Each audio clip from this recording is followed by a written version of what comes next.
pleased to hear a number of the points that I'm going to be raising in my speech today, so it's very, very timely. But it is brilliant to be here at the launch of 𝗕𝗂𝗶𝗹𝗶's local digital index, which, as we all know, is an incredibly important tool which helps us measure the state of the tech sector across all of our nations and regions of the UK, something that's incredibly close to my heart, as you mentioned, as a Welsh MP. It's also been really, really, really exciting this afternoon to meet some of the talent here at BT. I just met some of the fantastic cohort from Code First Girls who are doing incredible work to boost that diversity and skills base in our tech sector. And I also got to meet some of the brilliant new apprentices working for BT and hearing about what BT are doing to try and boost that way and that non-traditional way into the sector as well. And I am in Birmingham, fresh off the back of Labour Party conference. I just about have mentally and physically recovered from a grueling couple of days. It felt incredibly grown up this year. I won't have any trouble in telling you, and I spoke on more panels and events than I care to remember. But that just goes to show how important this issue and this policy area is being taken by not just our own members, but by the media, by the stakeholders, by local businesses, all of who want to know about what Labour's tech policy will be going into a general election, how we differ from the Conservative government. And it's been really, really important to see this, and also really quite refreshing to see this finally getting the attention that it deserves. So I have been Labour's Shadow Tech and Digital Economy Minister for just about 2 years now. And over that time, it has been increasingly clear to me that across the UK, our tech sector is an incredibly exciting one, and one that has an incredible potential to do more with what we've currently got. The possibilities really are endless, and as we look ahead, whether that's politicians and legislation need to keep up, because quite frankly, we haven't done the sector any justice thus far. I'm looking closely and I'm working with colleagues too, whether that's in industry, in academia, in civil society, or across the chamber, about how best we should be putting our tech platform and our policy on the right road. How we should look at our basic public services, from healthcare to transport, education, defence. There are a multiple plethora of opportunities here. And let's be clear, in 2022, the digital sector in the UK alone accounted for an incredible 8% of economic output. So if there really is one way of boosting the economic prosperity of all of our nations and regions here in the United Kingdom, it is through a fantastic tech sector. Similarly, between October 21 and 22, there were 1.86 million jobs in the digital sector, which accounted for over 5% of all the jobs.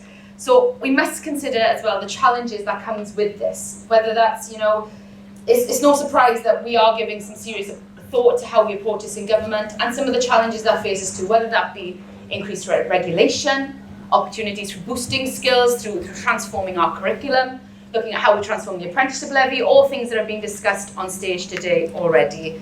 Central to this, and a key point for me personally, is how we look at digital skills and the discrepancy that affords people across the nations and regions of the UK. As I mentioned, I'm an incredibly proud Welsh politician. I may mention it once or twice, just don't mention the rugby, okay? And I represent the area that I was born and grew up in and still live in now, 𝗕𝗂𝗶𝗹𝗶, a really proud former coalfield community, former industrial community, but still 40 years on from the 1980s when the pits closed, we're still known for being a former coalfield community. In 40 years' time, I don't want that to be the case anymore. I want us to be able to make use of the tech jobs of the future, whether that's in green transition, whether that's looking at opportunities for tech valleys approach, working with our devolved nations, working with our devolved governments, looking at how we really can allow tech to reach the areas that need it most.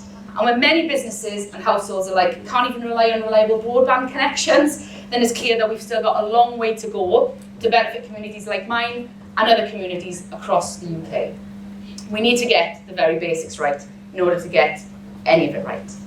Perhaps more importantly, it's also become really crystal clear to me that our curriculum and skills offering for people has not managed to keep pace with the demands of our increasingly technological world. Our curriculum is still based on our former industrial revolution, not fit for purpose for the new tech revolution.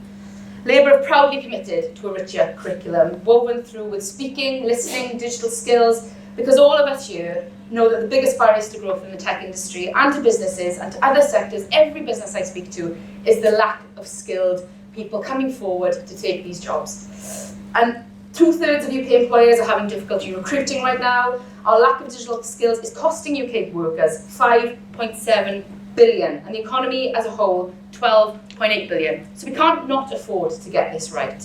Skills like software engineering are no longer sector-specific. The economy of the future will require those with digital skills across all of our industries. And at the same time, the tech industry is not just looking for mathematicians and scientists. We don't want everybody to be a coder, but there is a strong demand for designers, creators, and people who can offer more creative solutions.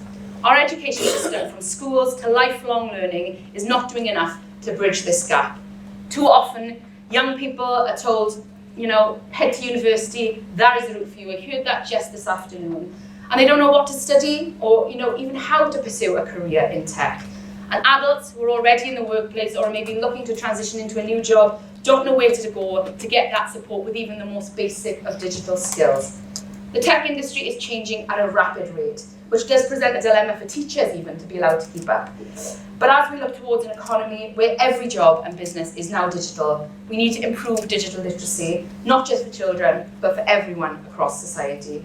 From distinguishing between trusted sources and fake news, to tackling cyber fraud and phishing, digital skills are essential in order to keep citizens and consumers safe online. Our adult education landscape is fragmented, it's confusing, and it's hard for businesses to make the most of it, as we heard this morning. Different regions and clusters will have very different skills needs, but the apprenticeships levy is too restrictive. Digital boot camps are not accessible to SMEs, and the short-term nature of courses often means people are not ready to even enter the workplace when their courses are finished. Labour will ensure that we have the skills across our economy to win the global race for technologies of the future, and we will refocus the curriculum, embedding digital skills across the curriculum to ensure a whole sector approach to developing digital skills in every lesson, and including basic digital skills development in the computing curriculum, not just computer science. We need it to be a core part for everyone. In recent weeks, we've all seen the sheer volume of mis and disinformation circulating online relating to the horrendous terrorist attack in Israel. This is nothing new. We've seen it before, whether that be false propaganda related to the war in Ukraine, or even last week, fake AI audio footage of Keir Starmer doing the rounds too. While the Prime Minister's upcoming AI Safety Summit was supposed to be a step in the right direction, I fear the focus on existential risks is far too broad. It is missing the potential that AI can have for the immediate good, and also the potential challenges that are facing us on a daily basis. We need to be looking at these potential risks and also the solutions that technology can hold, including around this misinformation and harmful content. AI isn't something new, but when you talk to people on the streets, many can tell you exactly what it is, let alone the majority of people will use it to unlock their phone throughout their day. But it's something that communities also fear, particularly in communities like the one that I represent. But we do know that it has the potential to change people's lives for the better. In the NHS, artificial intelligence is already available, and it's freeing up valuable staff time. It is providing better and faster care for patients, and we're getting more bang for taxpayers' buck, which is ultimately what we all want. AI will also help us reach clean power by 2030 by better allowing us to balance generation and consumption, improving efficiency of the electricity grid, and we are making sure that technological advances are safe and secure, and this will always be a priority for a Labour government. We believe that it is impossible to embrace new technology while balancing our obligations to keeping people and our country safe. We also recognise that AI and other emerging technologies are integral to growing our economy. Because despite flatlining economic growth overall, the UK's tech centre has punched far beyond its weight, growing 3 times faster than the wider economy since 2010, and the UK is attracted by far the highest level of tech investment in Europe, double our nearest rival. Investment is particularly strong in our key areas of climate tech, fintech, deep tech, including AI, where we are among the top 3 countries in the world. However, our productivity is lagging, and this is due to slow rates of tech adoption across our economy. Getting our economy firing up on all cylinders will require everyone from plumbers, hairdressers, architects, HR specialists to adopt new technologies at a much higher rate. And this has the potential to unlock £232 billion a year. Rather than simply boosting only the existing vanguard of tech companies, largely based in London and the South, Labour will focus on using technology to solve the productivity problem across our UK economy. We want to work with combined and local authorities to map existing tech clusters, and we also recognise that devolved authorities must be central as we develop a strategy to support growth, foster specialist capabilities, and embed technology across other sectors in our regions. We want to encourage collaboration between our clusters and share best practice. We know that these will be very different in different areas, because let's face it, communities like mine will need different support to meet the challenges unique to their own areas. And that is why 𝗕𝗂𝗍's local digital index is so important in establishing these regional differences. For example, we know that the gross value added of the digital sector per person in London is over £9,000 compared to the West Midlands, which sits at over £2,000, or Scotland, which is just under £2,000. In Wales, I was shocked to read that it is as low as £1,348.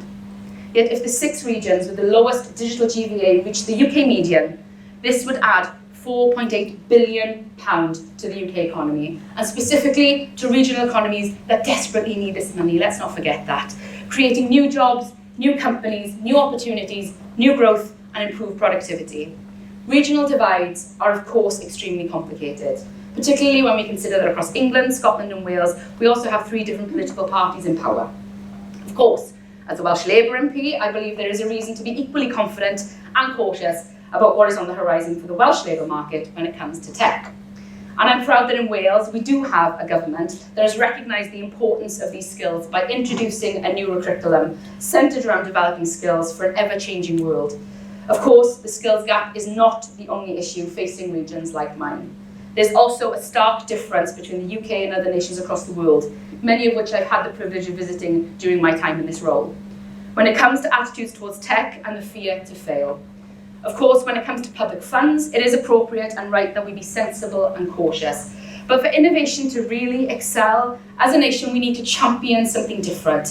We need to be able to empower businesses, big and small, to have that failure, to fail fast, to fail quickly, and build that on to the next big success. That is something very difficult to achieve, because really what I'm referring to is this cultural reset. But I've got hope. As a country, we are leading the world in so many areas, from fintech to agri-tech, and with some simple changes, there is huge potential to translate this to commercial success.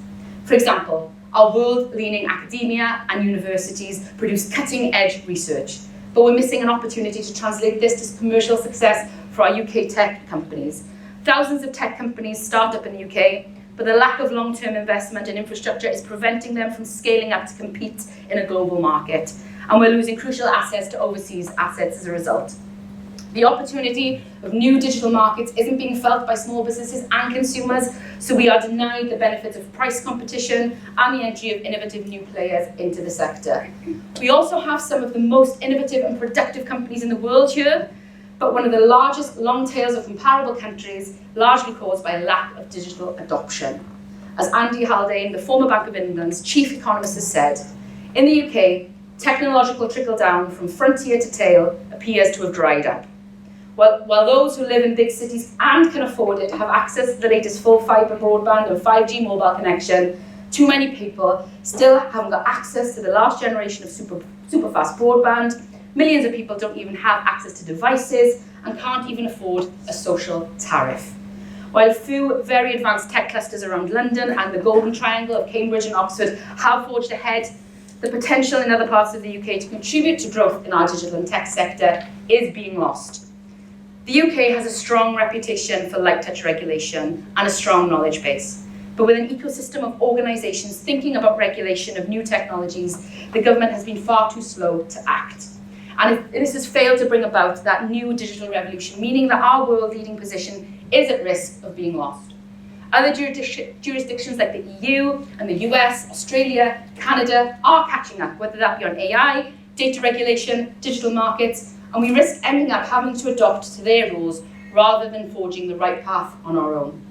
Cutting-edge British businesses and consumers are digitally savvy, but public services are still delivered on analogue systems. Some of our NHS trusts are still operating on fax machines. And as a result, costs are rising, services are worsening, and public frustration is building. People's reasonable expectation of real-time government, where their health data is shared between their GP and hospital, or transport systems that can deal with surges and traffic jams, new technologies trigger appropriate regulation, and these just aren't being met. As the US, Europe, China, and others make big investments in key industries, Our government has often been too slow to produce a strategy to support growth in the UK. And when they do finally produce that strategy, it is already out of date. These are all important questions and issues that Labour is carefully considering. As I always say, my door is open to all of you here to hear about how we can best work together to improve the state of play for all of us across the UK. And of course, as we do head into a general election, whenever that may be, we remain ambitious for the tech industry. I want to see tech embedded in our everyday services, whether that means speeding up welfare claims or diagnosing patients in hospital. We are committed to doing so in a responsible way, and we will do so by working in partnership with businesses to face the future and to address the challenges and opportunities and risks head on. I know from speaking to so many of you within the industry that many businesses are keen for guidance, even clarity, and a bit of support, looking at what that looks like and what sort of role that they can play moving forward. As I said, my door is and remains open. Businesses, civil society and academics are integral to developing our tech policy so that we reach the full potential. So please do know that I am listening and I'm keen to engage at every opportunity. Thank you once again for allowing me to be here today to address all of you. I'm keen to hear from all of you, as I've said, and I want to work together towards a brighter future for our tech industry and beyond for all of our nations and regions of the UK.